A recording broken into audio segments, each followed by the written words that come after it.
Coba lihat anak-anak kita sekarang, Pak. Nauzubillah min zalik. Sedih kita lihat anak-anak kita, Pak. Baru diberitahu satu, sudah 10 keluar dari mulutnya. Nah, sekarang pertanyaan, kenapa anak-anak kita begitu? Kenapa kira-kira? Apakah sepenuhnya salah anak? Tidak. 90% salahnya orang tua mendidik anak kita. Salah. Salah dari mendidik. Silakan baca hasil penelitian psikologi pendidikan. Silakan baca tulisan-tulisan di koran, di majalah tentang proses pendidikan. Silakan. Tapi keliru dan sesat ketika Bapak Ibu tidak buka Quran, khususnya surah Luqman untuk mendidik anak. Kita baca riset rujukan dari Eropa, rujukan dari Amerika. Tapi kita tidak pernah buka Quran dalam mendidik anak. Hakul yakin, kalau kita jauhi Quran mendidik anak, maka anak kita bisa jadi cerdas, bisa jadi jabatan tinggi, tapi tidak tahu sopan santun kepada orang tuanya. Kan orang tua kita sekarang merasa hebat kalau anaknya pintar bahasa Inggris. Ustadz, itu anaknya hebat betul tetangga saya. Kenapa? Itu belum SD itu Ustadz sudah lancar bahasa Inggris. Apa hebatnya? Banyak yang begitu. Masa banyak Ustadz? Silakan bapak-bapak ke Inggris. Tanya Pak Menteri. Tanya Pak Menteri. Itu anak-anak di Inggris dari kecil ya bahasa Inggris, Pak. Bener. Ayo. Meskipun dia lancar bahasa Korea, bahasa Inggris. Kalau berdoa dia pakai bahasa Inggris. Oh my God, please help me my mother. Pasti dia pakai bahasa Bugis juga kalau dia orang Bugis. Ya kan? Ngapain Pak? Maka didik anak kita Quran kembalinya. Satu kisah. Rasulullah ke suatu tempat. Dalam perjalanan ke tempat tersebut, Nabi melewati pemakaman. Nabi lalu bersabda, langkahkan kakimu dengan cepat ketika lewat pemakaman. Seluruh sahabat mempercepat langkahnya. Sampai Nabi di tujuan. Selesai urusan, balik lagi dengan rute yang sama. Lewat di pemakaman, seluruh sahabat melangkahkan kaki dengan cepat. Karena tadi diperintah cepat, tanpa perintah Nabi, percepat langkah. Nabi katakan, tidak usah, kau santai aja jalan. Ya Rasulullah, tadi pergi disuruh cepat, sekarang kau tidak. Kata Nabi, tadi itu andai kau diberi telinga seperti pendengaranku. Tadi itu waktu pergi disiksa orang dalam kubur. Saya tidak mau lama-lama mendengarnya. Tidak tega saya mendengar dia disiksa. Maka saya mau jauh supaya saya tidak dengar. Waktu pulang tidak lagi. Kenapa? Saya dengar berita dari Jibril. Allah perintahkan hentikan siksaanmu wahai penyiksa di kubur. Tidak mungkin saya siksa orang tuanya di kuburnya. Sementara anaknya di dunia lagi belajar mengaji membaca basmalah. Bismillahirrahmanirrahim. Baru kalimat basmalah dia baca anaknya. Allah sudah katakan berhenti kau siksa anaknya, orang tuanya. Nabi tidak mengatakan saya dengar anaknya kursus bahasa Inggris. Anaknya kursus aritmatika. Anaknya kursus komputer. Tidak. Tapi apa? Quran. Maka didik anak kita Quran. Bapak ya, itu dosa anak-anak yang masih sekolah. Kalau kita ini, yang sudah punya istri, model durhakanya, nah seperti tadi, lebih takut sama istrinya daripada ibunya. Ada di sini bapak-bapak takut sama istri. Berhenti kau jadi laki-laki kalau takut sama istri. Apa mau takut? Nah kita setengah mati cari ikan uang. Saya seriusin Pak Menteri. Coba lihat Pak. Dari pagi kita keluar mikir untuk istri. Supaya dia bisa beli emas. Supaya dia bisa pakai kudung yang bagus. Supaya dia bisa pakai tas yang mewah. Supaya dia bisa pakai sepatu yang up to date. Semua kita pikir itu. Mana pernah istri kita mikirkan kita bagaimana supaya kita pakai berlian? Tidak pernah. Kita pikir itu Pak. Bukan cuma di dunia, sampai di akhirat. Makanya tidak masuk akal saya kalau ada suami takut sama istrinya. Mana mau takut? Semua kita tanggung dunia akhirat. Ya, di dunia kita tanggung AC-nya. Di dunia kita tanggung cicilan mobil. Di akhirat kita tanggung lagi dosa istri. Lalu dia kasih takut-takut kita. Pret! Bagaimana ceritanya? Lain kalau dia kasih kita model 10 miliar. Kau sudahlah, kau duduk saja. Kita takutlah nanti habis modal. Tapi kalau kita juga yang cari uang. Lalu kita takut sama istri. Tidak masuk akal saya. Dia ngamuk Ustaz. Dia pecahkan piring. Kalau dia pecahkan satu, kasih pecah satu lusin. Kenapa? Piring boleh dibeli. Harga diri sebagai suami tidak boleh diinjak-injak istri. Takbir. Yang takbir pasti takut sama istrinya. Coba. Nah, itu kan ada laki-laki dosa sama mertua, sama ibunya gara-gara takut sama istri. Contoh-contoh ya. Nih, dapat bonus di kantor. Lalu suaminya berkata, "Ma, ini kan COVID lama kita tidak kunjungi bapak di kampung. Kita kunjung tentu bawa wabah buat ibu bapak kita. Sudahlah, ini bonus kita transfer aja. Mudah-mudahan ini bisa digunakan ibu. Beli makanan kesukaan. Dia menikmati air usia senja." Apa kata istrinya? "Apa? Ibumu terus. Kawin kok sama ibumu? Dongo. Mana orang bisa kawin sama ibu? Ada kan ibu ngomong begitu, beleng-beleng. Ini asli beleng-beleng. Mana bisa pilih kok, mamamu atau saya? Mana bisa dipilih antara ibu dengan istri? Ini pilihan yang tidak masuk di akal." Kalau saya istri saya bilang begitu, ceraikan saya. Sini kok, saya ajar kok bagaimana isi formulir perceraian. Benar Pak, jangan sampai bapak berdosa gara-gara takut sama istri. Hilang berkah hidup rumah tangga kalau ibu takut sama istri, berbuat baik sama orang tua gara-gara takut sama istri. Mestinya istri yang baik, dia sujud syukur ketika mertua anaknya. Kenapa? Berdoa, "Ya Allah, mudah-mudahan anakku juga seperti ini ketika saya sudah punya istri, masih mengingat saya."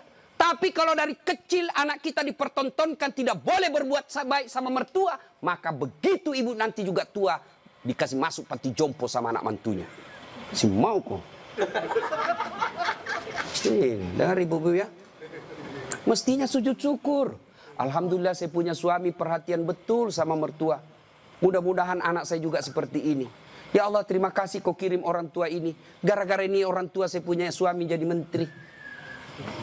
Andai saja bukan suami orang tua ini punya anak, mungkin suami saya pengangguran. Bersyukur dengan cara apa? Jangan halangi. Dan kita juga suami jangan bersebelah. Mertua juga kita adalah orang tua kita. Konsep Islam itu ada 3 orang tua. 1 ibu bapak, 2 mertua, 3 orang yang pernah mengajari ilmu. Itu orang tua kita. Maka yang baik, datang ibunya suami, istri yang kasih hadiah. Datang orang tuanya istri, suami yang kasih hadiah. Malah jangan sembunyi-sembunyi. Karena takut sama istri, masuk di dapur mamanya, "Mak, jangan dilihat istri saya, mati saya." Beleng-beleng. Ya? Takbir. Jangan sampai bapak menjadi anak durhaka hanya karena takut kepada istri. Itu camkan itu Pak. Maka saya bilang sama istri saya, boleh kau marah-marah sama saya. Ada rezeki dari saya, kau habisi duit, itu rezekimu.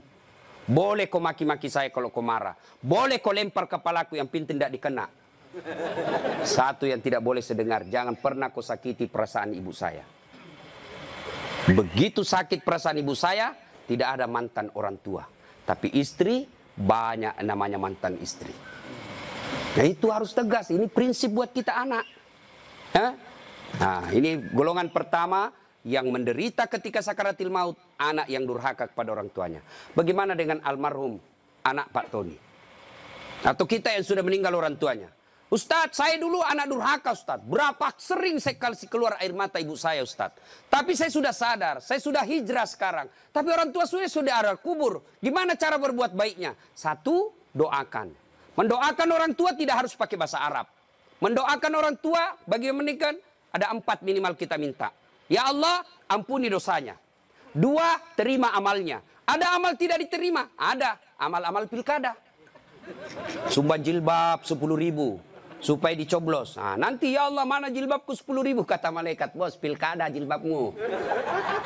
Ya, tidak sampai. Pun kalau ada amal orang tua kita seperti itu, dia pernah caleg, maka kita berdoa, "Ya Allah, terima amalnya orang tuaku." Yang ketiga, lipat gandakan amalnya tersebut.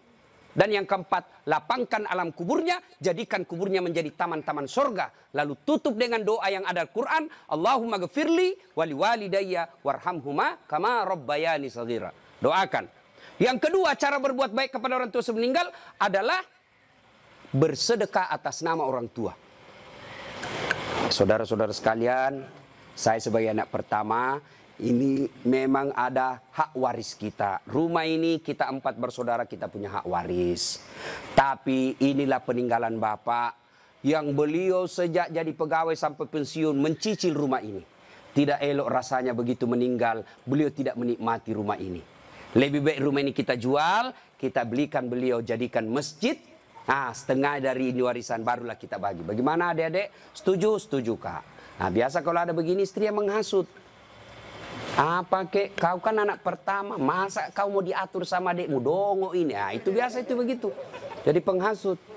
Nah, bersedekah atas nama orang tua. Ada lagi yang berkata tidak sampai kalau sudah meninggal Ustadz. Mau bukti bahwa sedekah kepada orang meninggal sampai? Mau bukti? Mau, Pak? Mau, saya kasih bukti. Gimana caranya? Bapak meninggal dulu, saya kirimkan sedekah.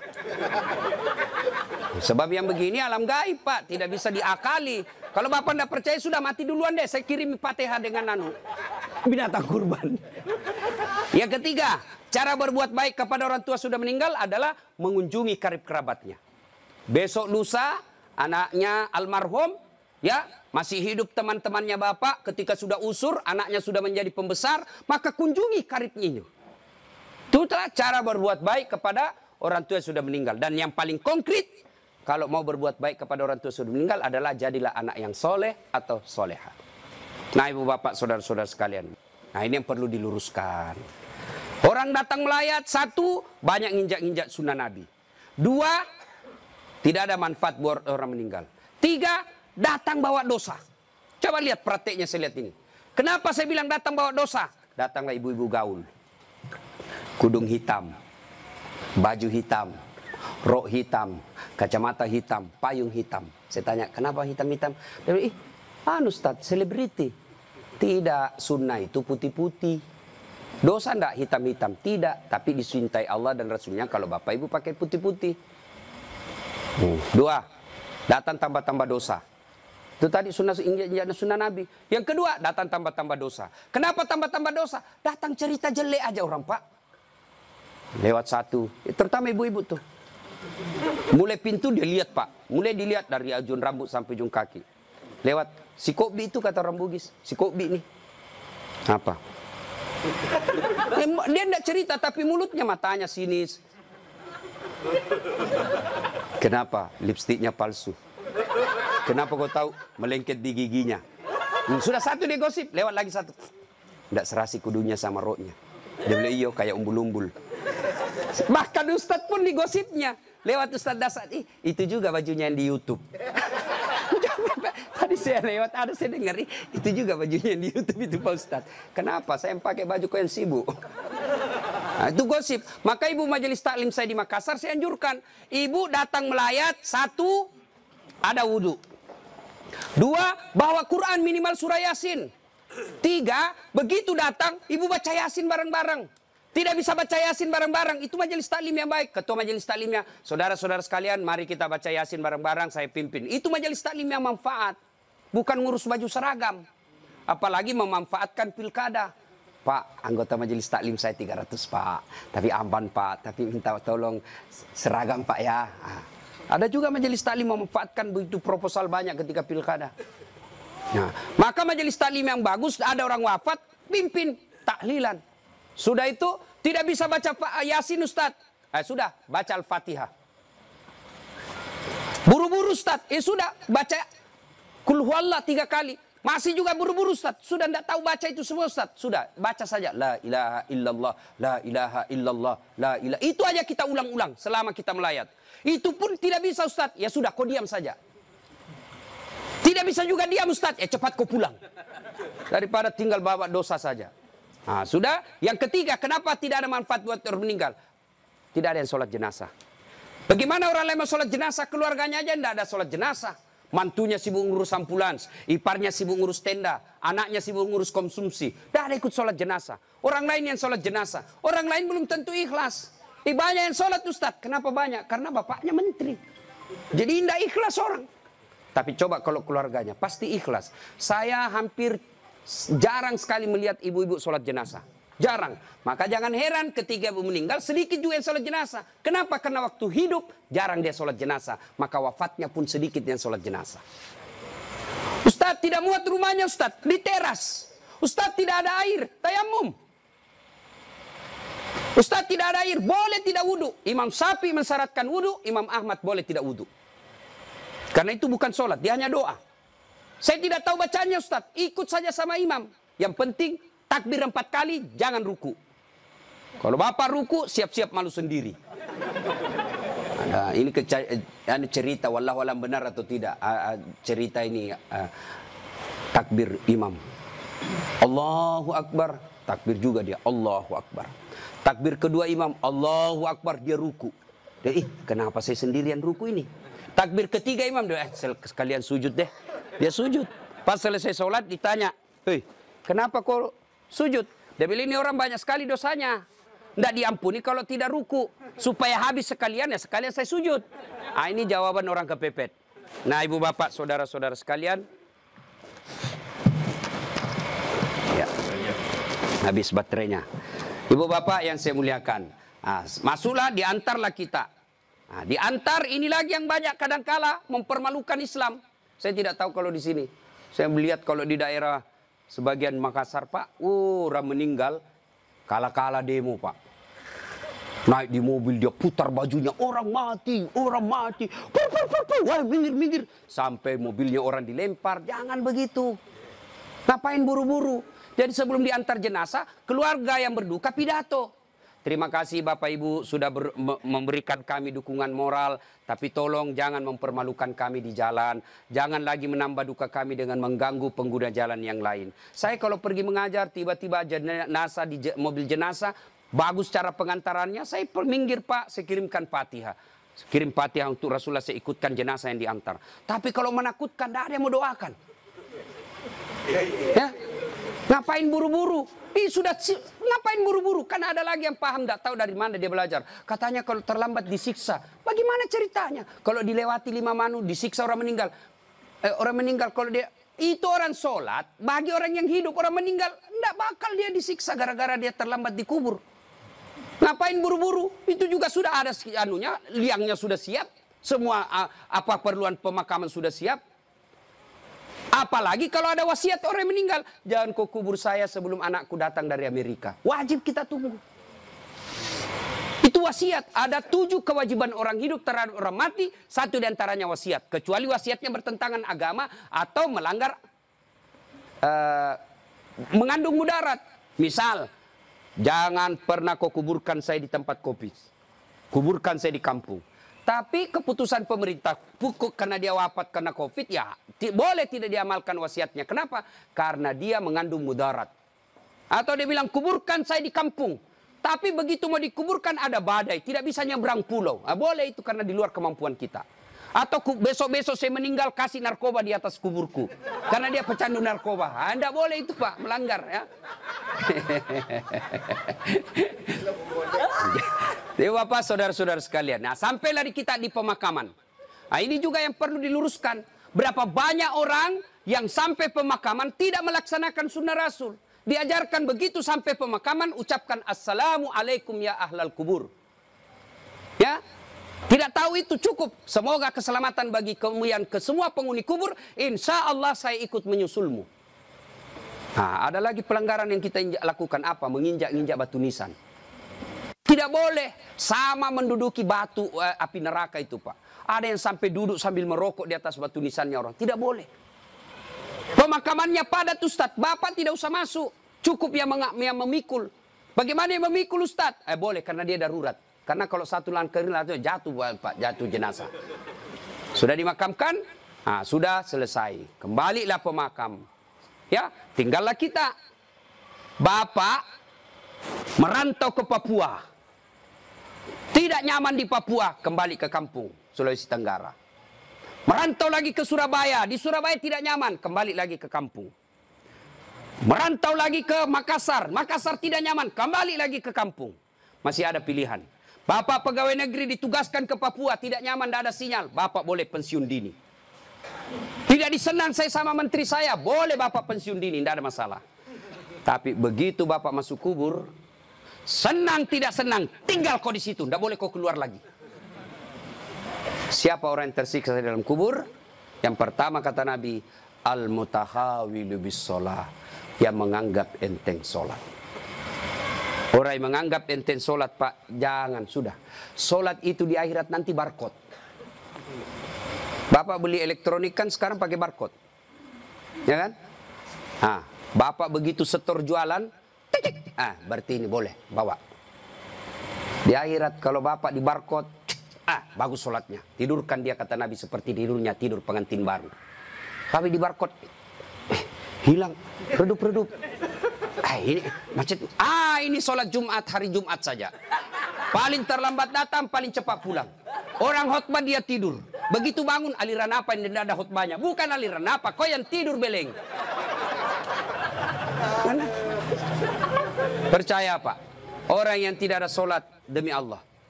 Bapak tidak puasa, masih boleh disebut Islam. Bapak tidak haji, masih boleh disebut Islam. Bapak tidak bayar zakat, masih disebut Islam. Tapi tidak sholat, Imam Syafi'i menghukuminya, disuruh bertobat dan dia tidak mau, boleh dihukum mati. Itu kalau Imam Syafi'i. Disuruh sholat dan dia tidak mau. Disuruh bertobat dia tidak mau, kata Imam Syafi'i, boleh dia dihukum mati. Begitu pentingnya sholat. Ketika Allah perintah puasa, ayat saja turun. Allah perintah haji, ayat saja turun. Allah perintah zakat, ayat saja turun.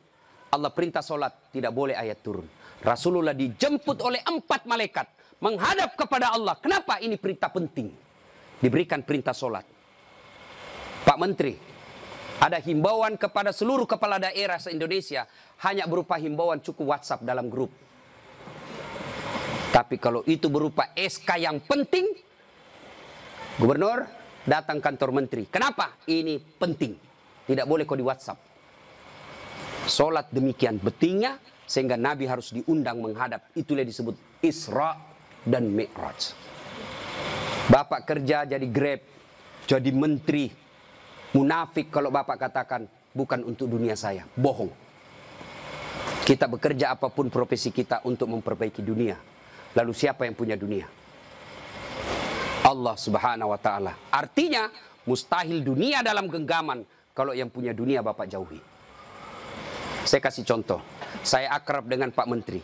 Saya datang ke Jakarta. Pak Menteri, saya mau jalan-jalan Jakarta ini, tapi tidak ada mobilku Pak Menteri.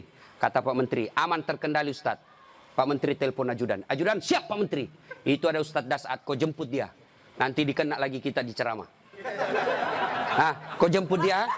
Kasih mobil yang bagus, kasih pengawalan, jangan lupa kasih pembeli pulsa. 1 jam kemudian datang ajudan. Tabe, Pak Ustadz, kiriman Pak Menteri. Aman, selesai masalah saya di Jakarta. Kenapa? Saya akrab sama Pak Menteri. Anda dari Makassar tidak pernah ketemu, tidak pernah silaturahmi, tidak pernah didengar namanya, tidak pernah lihat. Assalamualaikum Pak Menteri. Boleh pinjam mobilnya? Siapa ditelepon Pak Menteri? Ajudan, bukan. Siapa? Kapolres. Tangkap itu, penipu. Tidak pernah ketemu pinjamnya mobil. Pasti penipu itu. Demikian juga dengan Allah. Bapak tidak pernah sholat. Tiba-tiba sakit, ya Allah, saya sudah capek sakit, ya Allah, sembuhkan penyakitku. Allah berfirman, malaikat, karena dia sudah capek, sekali cabut nyawanya. Sholat Pak. Apa alasan Bapak tidak mau sholat? Coba bilang, ayo malas sholat ini. Ayo, bilang kok apa? Saya tantang kok ini hari. Paling ibu-ibu haid. 3 kali haid 1 bulan. Kenapa tidak sholat? Lagi mens. Kenapa tidak sholat? Datang bulan. Kenapa sholat? Halangan. Itu aja, semua itu 3 kali 1 bulan. Mana bisa. Bilang suaminya, kenapa belum sholat ibu? Biasanya cuma 5 hari, ini kok sudah 7 hari belum sholat. Orang belum bersih. Masih ada sedikit-sedikit. Dia bilang suaminya, kok bohong ya? Apa bohong? Saya kasih lihat kau. Beleng-beleng. Apa kasih lihat dong kok? Apalagi ibu-ibu banyak tidak sholat. Kalau ada pesta pengantin, mukanya dikira tembok, coklat, biru, krem, abu-abu. Apalagi banyak ibu tidak sholat, gara-gara apa? Jilbab. Jilbab sakaratil maut. 3 lapis. Saya ini keliling-keliling ceramah Pak. Saya ke Brunei, itu ibu di sana, siku 3 saja kasih peniti selesai. Di Malaysia juga begitu, Filipina Selatan juga begitu. Saudi, lebih gampang masuk, kasih selesai Pak. Di sini la haula wala quwwata illa billah. Bingung saya bisa lihat, dia pengantin gimana caranya dipakainya. 3 lapis Pak, ada miring-miring sedikit. Ada cipin-cipin ini, ada kayak pohon di belakangnya. Begitu dia bilang suaminya, Bu, kau pergi sholat. Sadar kok Pak, saya sadar, saya suruh kau sholat. Pergi sholat, kau tidak lihat ini Pak, 1 jam dipakai di jilbab. Dongo. Gara-gara jilbab tidak sholat, beleng-beleng. Ya nggak tahu Bu, saya suruh sini sholat Pak. Adik-adik, saya bisa cerita seperti ini karena saya alami. Percayalah Pak, mustahil Allah sengsarakan hidupnya orang baik sholatnya. Tuhan apa yang sengsarakan hidupnya orang baik sholatnya? Udahlah Pak, Bapak mau dekat sama Pak Menteri, tidak usah cari muka sama Menteri. Muka Bapak sudah bagus. Ada juga, siapa? Ya, cemen lu men. Kerja aja yang baik. Selebihnya, sholat, minta kepada Allah. Kecil buat Allah jadi menteri. Kecil buat Allah dapat proyek, kecil. Jangankan yang tidak masuk, yang masuk akal. Tidak masuk akal Allah kasih. Masuk akal enggak manusia dibakar hidup-hidup bisa hidup? Masuk akal enggak? Enggak masuk akal. Tapi kalau Allah mau, Ibrahim alaihissalam dibakar keluar kedinginan. Masuk akal enggak perempuan hamil tidak pernah disentuh laki-laki? Kata ilmu kedokteran enggak mungkin Ustaz. Tapi kalau Allah yang mau, Siti Maryam. Akhir Isa tanpa pernah disentuh laki-laki. Cuma sekarang banyak perempuan mau sayangan Siti Maryam. Ada suaminya, ada anaknya, beleng-beleng. Coba. Coba. Subhanallah. Banyak kejadian tidak masuk akal tapi terjadi. Masuk akal enggak orang bisa hidup dalam perut ikan? Ada pernah masuk perut ikan? Kalau saya ikan masuk dalam perutku.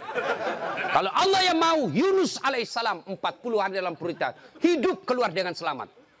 Apalagi sekedar punya mobil kecil buat Allah, kecil. Lunas rumahmu kecil buat Allah, terhindar dari wabah kecil buat Allah. Allah cuma minta ista'inu bisabri wassalah. Sabar, perbaiki solatmu, saya yang selesaikan semua masalahmu. Itu janji Allah, bukan janji caleg. Kalau caleg Pak dikasih semua kita namanya Pak, pilih saya, gampang, sama-sama kita orang Bugis. Ini masalah, ada masalahmu telepon saya 24 jam. Begitu ada masalahnya dia ganti nomor HP-nya Pak. Bapak saudara-saudara sekalian, banyak yang ini saya sampaikan tapi waktu yang terbatas. Pada akhirnya saya tidak pernah berpikir berdiri di tempat ini. Mestinya jadwal saya ada di Makassar takziah malam ini. Tapi begitu Pak Herman telepon dan dibicarakan saya sama Pak Menteri, saya lupa janji saya 2 Pak. Ceramah saya hari ini di Makassar, saya lupa Pak. Itu pasti karena orang yang meninggal orang baik. Saya terharu tadi istri beliau mengatakan, Ustadz 3 bulan sebelum beliau wafat, ceramahnya Ustadz selalu dia putar. Maka beliau katakan, saya terharu Ustadz karena saya tidak tahu kalau Ustadz yang mau ceramah malam ini. Ini karena kekuatan silaturahim. Ini karena pejabat yang baik. Ya. Banyak-banyak pejabat saya kenal Pak, kalau temannya meninggal paling kirim bunga. Ini alhamdulillah hadir memberikan dukungan dan mendatangkan Ustadz Dasat. Maju Pak Eko. Alhamdulillah ya. Bapak, saudara-saudara sekalian, sebelum kita akhiri, saya mau bertanya dan ini pasti dicatat oleh malaikat. Apakah Bapak Ibu bersaksi bahwa almarhum orang baik? Kalau ada dosa dan kesalahan dimaafkan? Catat ya malaikat, inilah menjadi amal kebaikan buat almarhum. Banyak yang ingin saya sampaikan tapi waktu yang sangat terbatas. Untuk ingin mendengarkan ceramah saya lagi, gampang, silahkan buka channel YouTube saya, Dasat Latif. Jangan lupa like and share. Atau di Instagram Dasat Latif 1212. Terima kasih. Sebagai kesimpulan, kullu nafsin sa'ikatil maut. Semua yang hidup pasti akan mati. Al mautu babun. Mati adalah pintu yang setiap kita pasti melewatinya. Karenanya yang jadi masalah sesungguhnya bukan mati itu. Yang jadi masalah adalah sudah siapkah kita menghadapi kematian itu. Dan apa bekal sebaik-baik dalam menghadapi kematian? Satu diantaranya takwa. Dan takwa itu operasionalnya, wujud nyatanya. Birrul walidain, berbuat baik kepada kedua orang tua, dan peliharalah sholat